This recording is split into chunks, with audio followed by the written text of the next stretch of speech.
বন্ধুরা, আজকে আমি একটা মাছ নিয়েছি। মাছটার নাম জানি না। এই দেখুন গোটা করে রেখেছি মাছটা। এটা আমি ঝালদা করব। ঝালদা এটা নুন হলুদ মাখিয়ে এটা আমি ভেজে নেবো।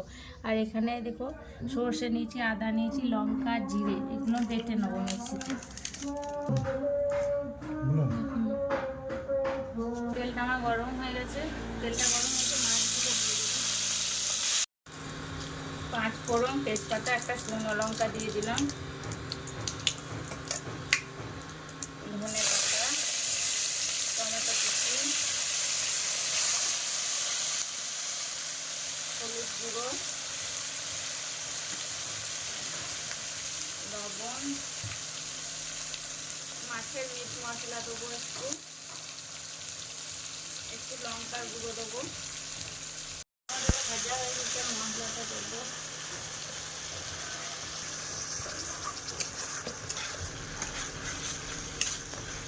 মশলাটা আমার কষানো হয়ে গেছে, এটা দিয়ে দেবো মাছটা। একটু কষিয়ে একটু জল দিয়ে ফোটাবো।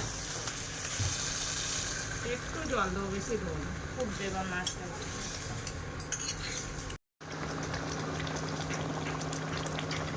বন্ধুরা, এই মাছটার নাম তো জানি না, তোমরা কমেন্টে জানাও আর চ্যানেলটা সাবস্ক্রাইব করো। তো এই মাছের নামটা আমাকে অবশ্যই জানাও, আমি জানি না এই নামটা কি।